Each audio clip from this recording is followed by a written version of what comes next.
The door slammed shut with a finality that echoed through the empty house, and Kiro stood there on the porch, his duffel bag slung over his shoulder, staring at the peeling paint of the front door that had just been locked against him forever. His father's words still rang in his ears. "No son of mine is going to live like that. Get out and don't come back." In that moment, as the rain began to pour down on the quiet suburban street in suburban Chicago, Kiro realized he was utterly alone, homeless at 22. All because he'd finally admitted he was in love with another man. He wandered the streets that night, the cold November wind biting through his thin jacket, his phone buzzing with missed calls from his mother, who had stood by silently as his father raged.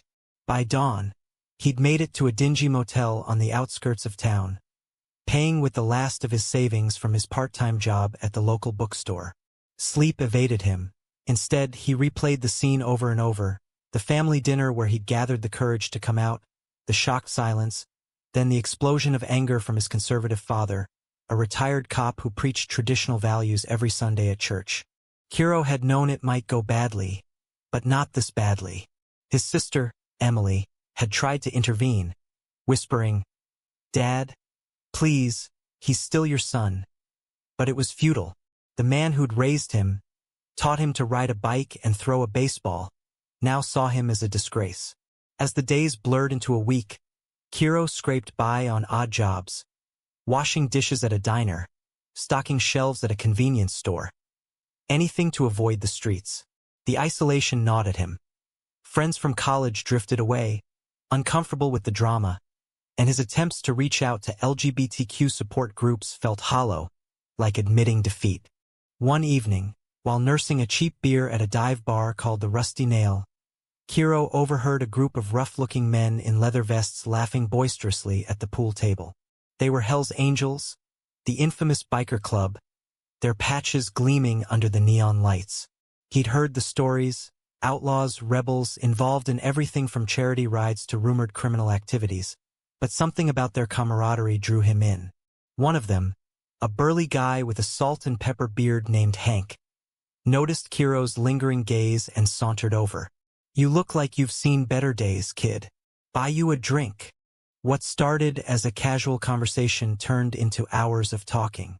Hank listened without judgment as Kiro poured out his story. The rejection, the loneliness, the fear of what came next. "Family ain't always blood," Hank said gruffly, clapping Kiro on the back. "Sometimes it's the ones who choose you." By closing time, Hank had invited Kiro to crash at the club's garage, a sprawling compound on the edge of the city where bikes roared and loyalty was currency. The next morning, Kiro woke to the smell of coffee and engine oil. The garage was alive with activity. Men tinkering with Harleys, sharing stories of the road. Among them was Jake, Hank's nephew, a 25-year-old with sharp features, tattoos snaking up his arms, and eyes that seemed to see right through Kiro.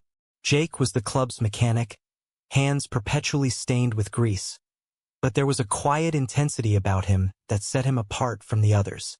"Uncle Hank says you're staying a bit," Jake said, handing Kiro a wrench. "Might as well make yourself useful." As days turned to weeks, Kiro found himself immersed in this new world. He learned to fix bikes, rode pillion on runs through the Illinois countryside, and felt a tentative sense of belonging. But it was Jake who complicated things. Their conversations lingered late into the night, about dreams deferred, regrets, and the pull of something unspoken between them. One night, under the stars during a club bonfire, Jake confessed his own secret. He'd been hiding his sexuality from the club, fearing it would shatter the brotherhood he cherished. The tension built slowly, like a storm gathering. Kiro felt the spark, the way Jake's hand brushed his when passing tools, the stolen glances across the garage. But pursuing it meant risking everything, the fragile sanctuary he'd found, the potential backlash from a group known for its machismo. Yet, in Jake's eyes, Kiro saw a mirror of his own pain, a shared understanding that made the risk feel inevitable. The first real conflict came during a club meeting. A prospect, a young hothead named Rico, made a crude joke about fags ruining America. The room laughed, but Kiro froze, his face burning. Jake shot him a warning look, but Kiro couldn't stay silent. "That's not funny," he said, voice steady despite his pounding heart. The laughter died, and all eyes turned to him. Hank raised an eyebrow. "Got something to say, kid?" Kiro stood, heart racing. "Yeah, I do. I'm gay. And if that's a problem, I'll leave." The silence was deafening. Rico smirked, but Hank held up a hand. "Club's about loyalty, not who you love. You pull your weight, you're good." Murmurs rippled through the group, some nods, some glares. Jake's face was unreadable, but later, in private, he pulled Kiro aside. That was brave. Stupid, but brave. Their hands touched, and for the first time, Kiro felt hope amid the chaos. But the decision to speak out came at a cost. Whispers spread, and not everyone was as accepting as Hank. Rico started undermining Kiro's small things like sabotaging his work on a bike, leading to a near accident on a test ride. Kiro confronted him, fists clenched, but Jake intervened, pulling him away. "Don't let him win," Jake whispered. That night, as they sat on the roof of the garage, Jake admitted, "I've been scared to say it, but I'm like you, and I think I feel something for you." The admission hung in the air, electric. Kiro leaned in, their lips meeting in a tentative kiss that tasted of freedom and fear. It was the beginning of something beautiful, but also the spark that would ignite deeper conflicts. Kiro knew loving Jake meant navigating the club's unwritten rules, facing potential betrayal from within, and confronting his own family's ghost. The price of this new life was just beginning to reveal itself. As the weeks unfolded, Kiro and Jake's relationship deepened in stolen moments. Quiet rides on back roads, shared cigarettes under the moonlight, conversations that peeled back layers of vulnerability. Jake spoke of his upbringing in the club, how his parents had died young, leaving him to be raised by uncles like Hank in a world of leather and loyalty. "This is my family," Jake said one evening, as they lay on a blanket in a secluded field outside Chicago. "But you're making me question if it's enough." Kiro felt the weight of those words. Back in his old life, love had been theoretical, hidden crushes on classmates. Now it was real, tangible, but fraught with danger. The club wasn't openly hostile, but the undercurrents were there. Side-eye from members like Rico, who seemed to sense the shift between Kiro and Jake. Hank, ever the patriarch, pulled Kiro aside one day. "I see how you look at my nephew. Just don't break his heart, or you'll answer to me." The first major test came during a charity run to Milwaukee. The Hells Angels chapter organized it annually, raising money for veterans. A nod to their roots. Kiro rode with Jake, the wind whipping past as Harleys thundered information. But midway at a rest stop, Rico cornered Kiro in the bathroom. "I know what you and Jake are up to. Disgusting. The club don't need queers." Kiro shoved him back, adrenaline surging. "Mind your own business." The scuffle spilled outside, drawing the group. Jake rushed in, pulling Rico off Kiro. "Back off, man." Punches flew before Hank broke it up. In the aftermath, around a campfire that night, tensions boiled over. Rico accused Kiro of corrupting the club, outing Jake in the process. "He's one of them too. How can we trust them?" The circle fell silent, eyes on Jake. Jake stood tall, voice firm. "Yeah, I'm gay. And if that means I'm out, so be it. But I've bled for this club. Rides, fights, everything." Murmurs erupted. Some members walked away in disgust. Others clapped Jake on the back. Hank, after a long pause, nodded. "Family sticks together. Rico, you're on probation." It was a victory, but bittersweet. 2 members quit that night, their patches left behind, a stark reminder of the divide. Back in Chicago, the fallout lingered. Kiro's phone rang one day, his sister Emily. "Dad's had a heart attack. He's in the hospital." The news hit like a punch. Despite everything, Kiro drove to the hospital, heart pounding. His mother met him in the lobby, tears in her eyes. "He doesn't want to see you." Kiro pushed past, entering the room where his father lay pale and hooked to machines. "What are you doing here?" his father croaked. Kiro swallowed hard. "You're still my dad." The conversation was tense, accusations flying. His father blaming Kiro's lifestyle for the stress that led to this. "You chose this path. Live with it." Emily mediated, urging reconciliation, but it ended in stalemate. As Kiro left, he felt the old wounds reopen, questioning if he'd traded one rejection for another. Jake was waiting when he returned, concern etched on his face. "How'd it go?" Kiro broke down, sobbing in Jake's arms. "I don't know if I can keep fighting everyone." Their bond strengthened in that vulnerability, but the pressure mounted. Jake faced whispers at the garage, his authority as mechanic challenged. One night, after a heated argument with a doubting member, Jake snapped at Kiro. "Maybe this was a mistake. The club's all I have." The word stung, leading to their first real fight. Kiro stormed out, wandering the city, contemplating leaving everything behind. But as dawn broke, he returned, finding Jake waiting. "I'm sorry. I can't lose you." They reconciled, but the seed of doubt was planted. Meanwhile, Rico, seething from his probation, plotted in the shadows, contacting Kiro's family anonymously, stirring up more trouble.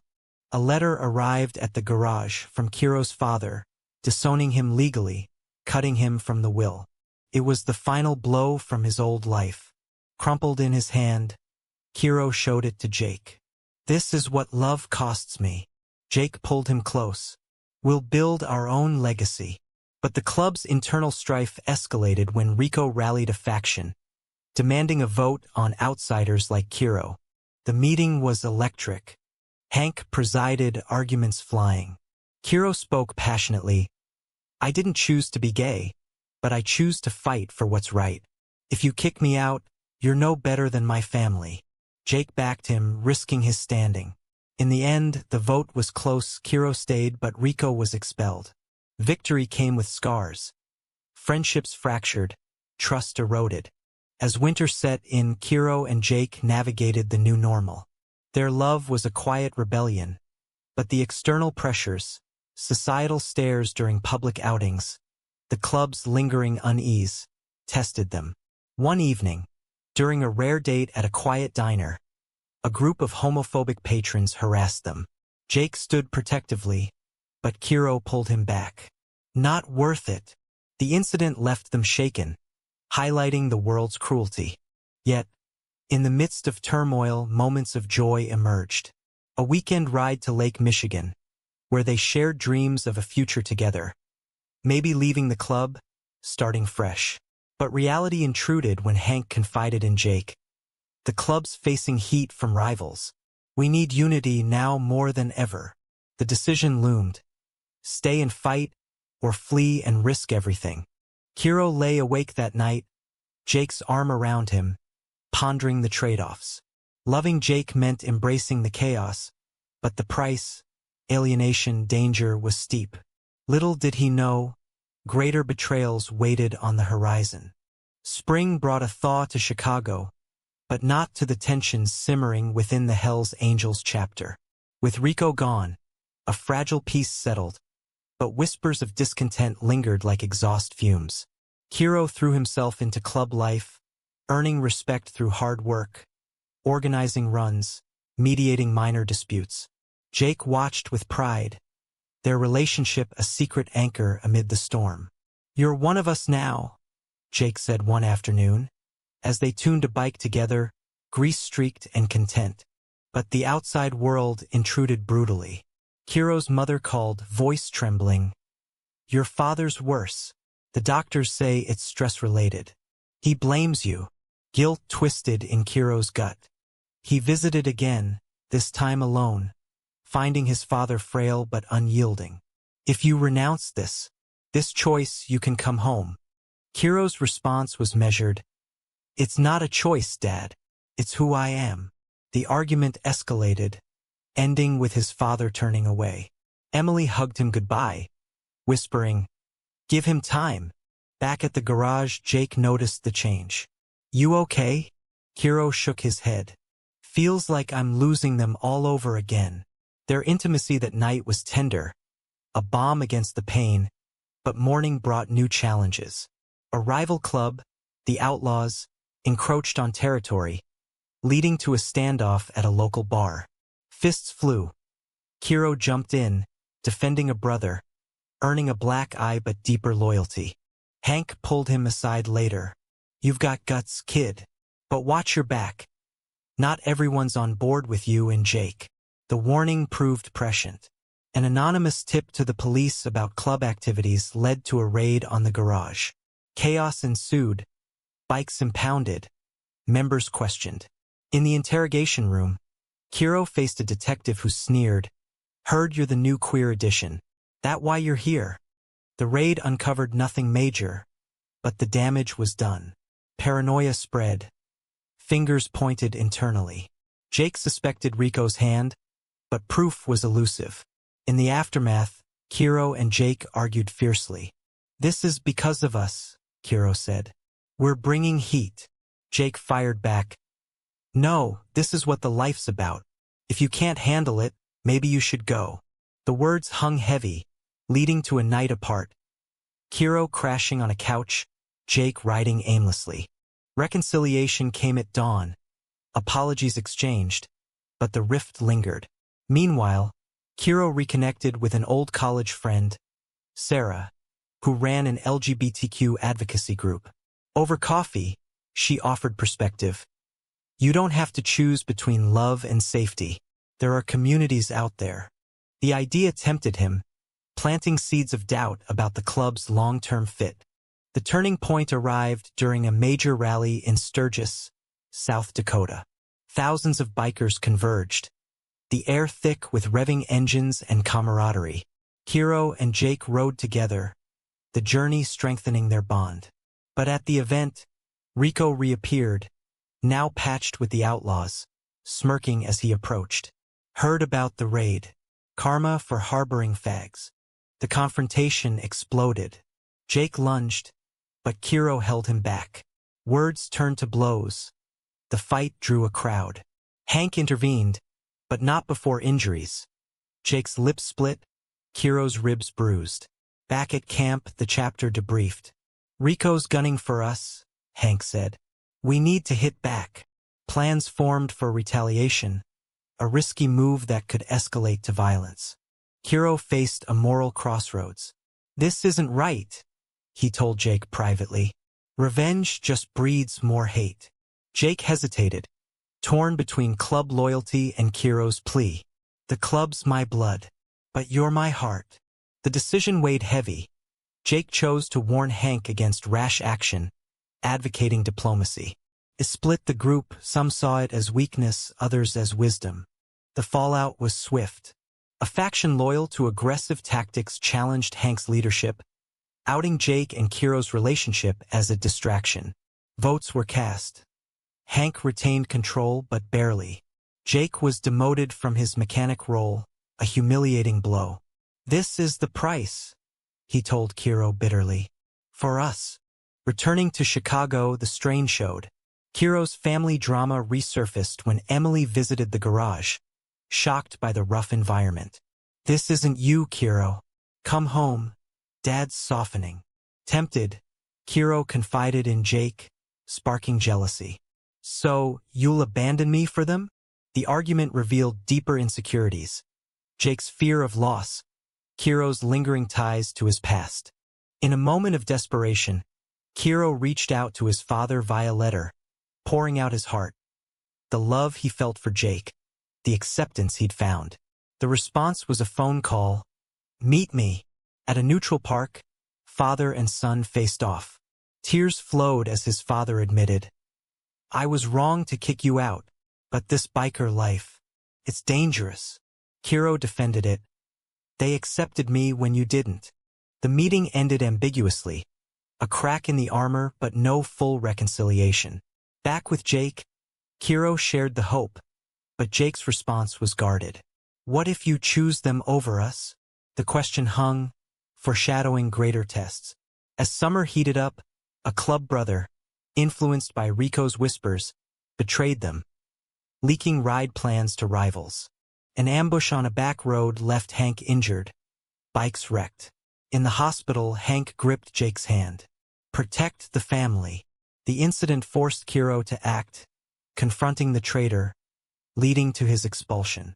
But the damage deepened divisions. Kiro and Jake's love, once a private sanctuary, now felt like a liability. Lying awake, Kiro pondered the ethics. Was staying worth the violence? The answer eluded him, but the awakening was clear. Love demanded sacrifices, and the bill was coming due. Summer's heat mirrored the escalating turmoil in Kiro's life. The ambush's aftermath left the chapter reeling. Hank sidelined with a broken leg, morale low. Jake stepped up, organizing defenses, but the strain showed in his shortened temper, late nights poring over maps. Kiro supported him, but their relationship frayed under pressure. We can't keep pretending this isn't affecting us, Kiro said one sweltering afternoon, as they argued over strategy. Jake slammed a fist on the table. What do you want me to do? Quit. The fight escalated, old wounds reopening.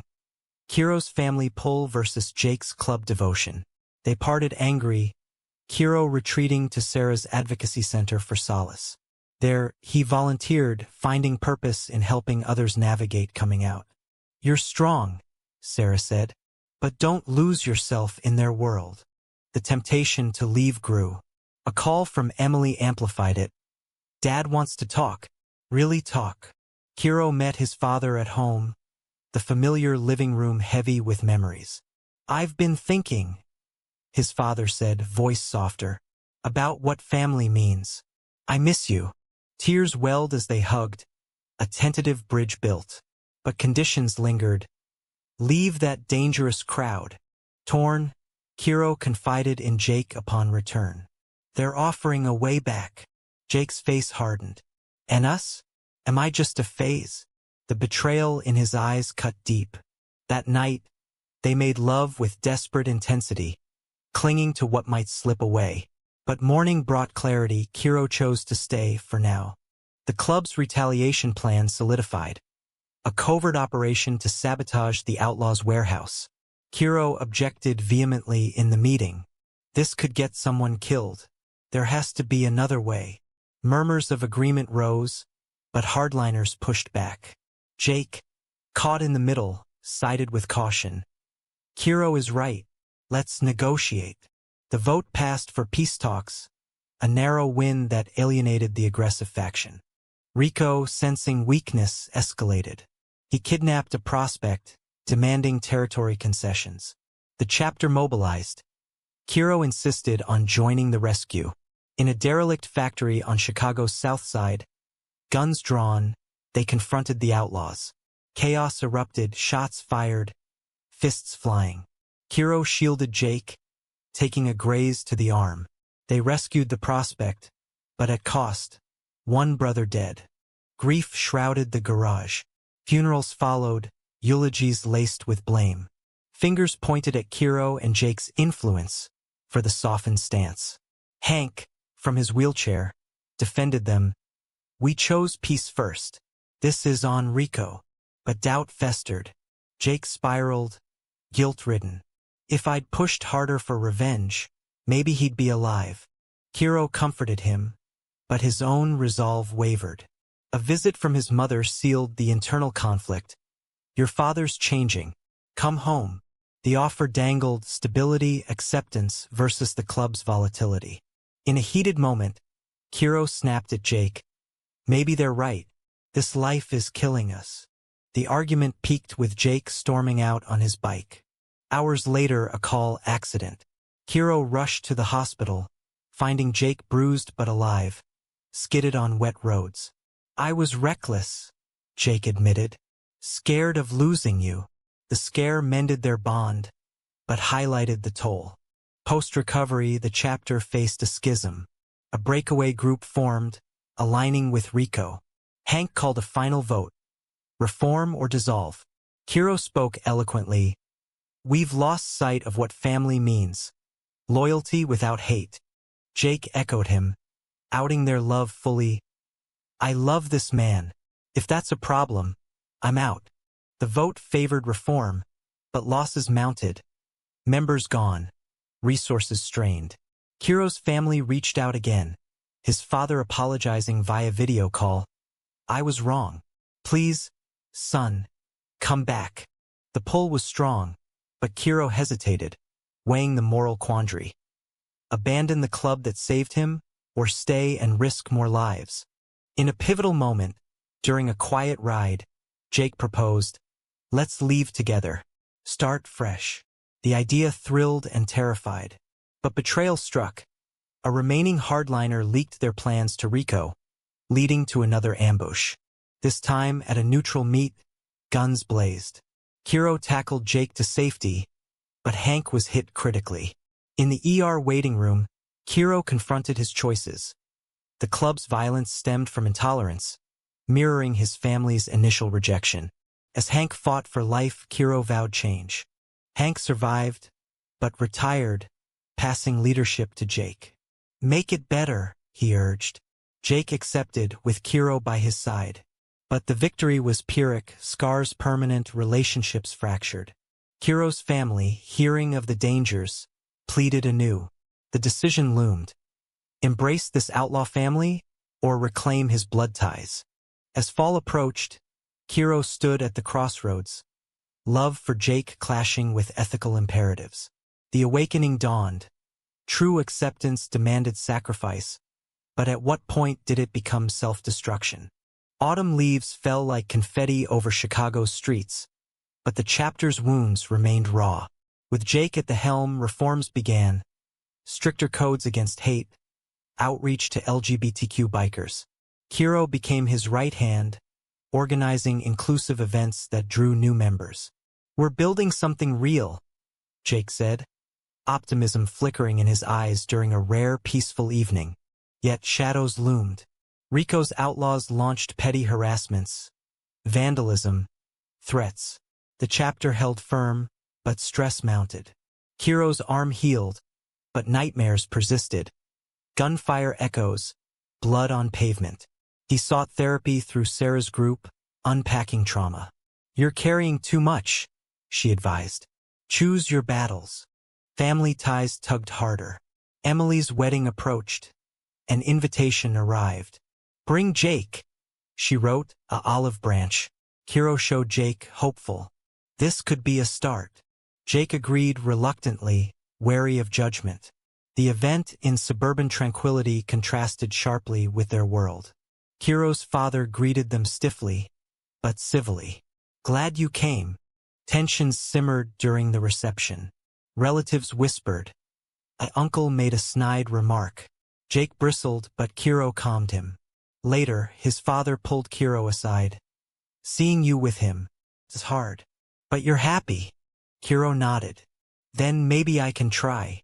The moment was fragile progress, but Jake felt out of place. This isn't my scene, he confided on the drive home. The divide widened. Club duties pulled Jake away. Negotiations with allies, quelling internal doubts. Kiro felt sidelined, his input dismissed in heated meetings. You're not patched, a member reminded him harshly. The exclusion stung, amplifying his family's allure. A crisis erupted when Rico targeted Kiro personally. Slashing tires, anonymous calls threatening exposure. Leave the club or else. Fear gripped Kiro. He confided in Jake, who raged, We'll end this. Plans for confrontation formed, but Kiro pleaded restraint. No more blood. Jake hesitated, torn between protection and peace. The moral conflict peaked during a stakeout. Spotting Rico, Jake moved to act, but Kiro intervened. If you do this, we're no better. Jake relented, calling authorities anonymously instead. Rico was arrested on outstanding warrants, a clean resolution. Victory tasted sweet, but Jake resented the soft approach. Sometimes force is necessary. Their relationship strained under the weight. Intimacy waned. Arguments flared over priorities.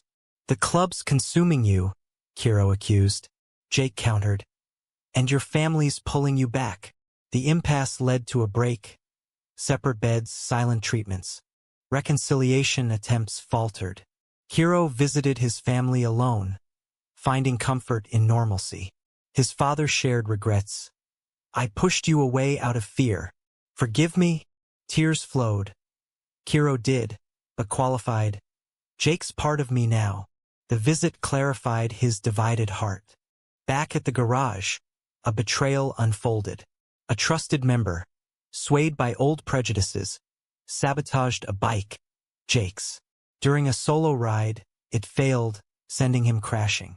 Hospitalized with fractures, Jake whispered to Kiro, "Who did this?"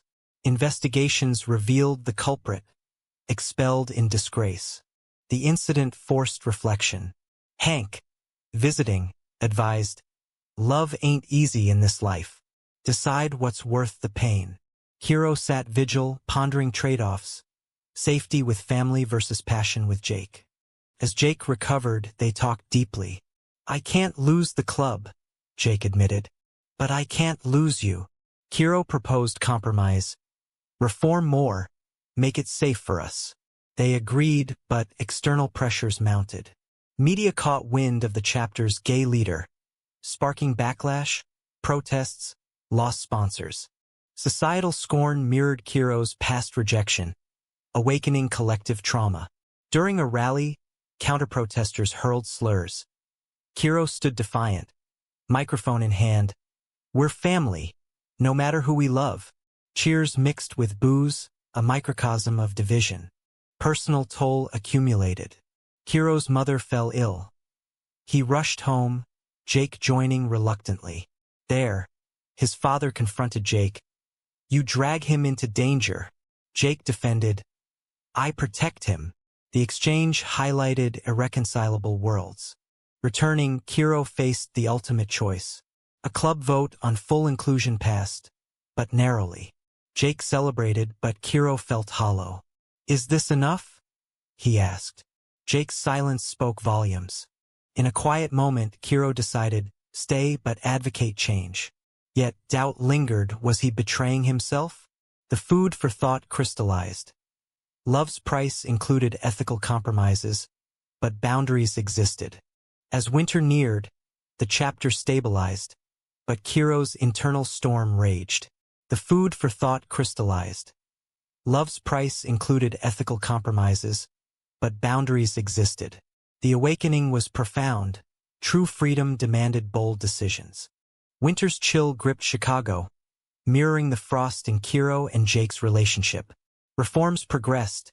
New members brought diversity. Events fostered unity.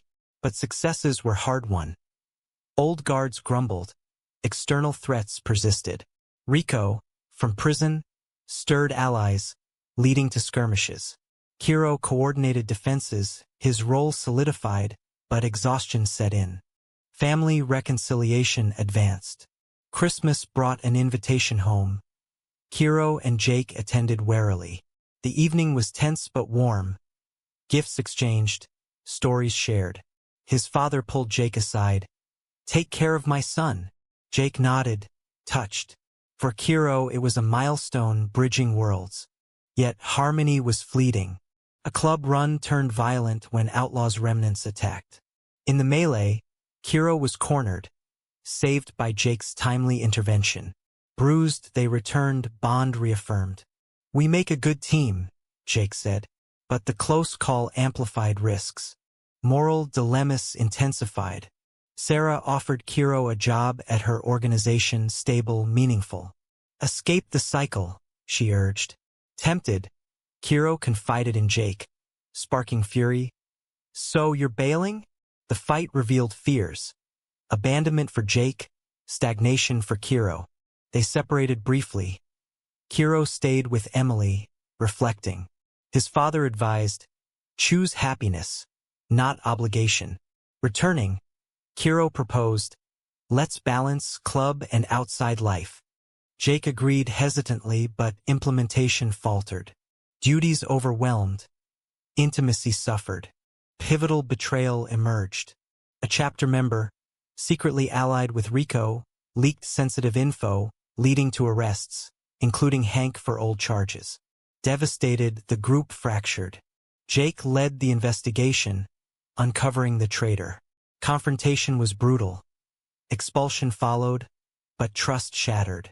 In the void, Kiro questioned everything. Is this worth it?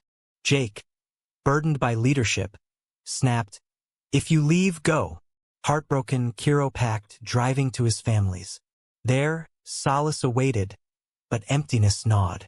Days later, Jake appeared at the door, vulnerable.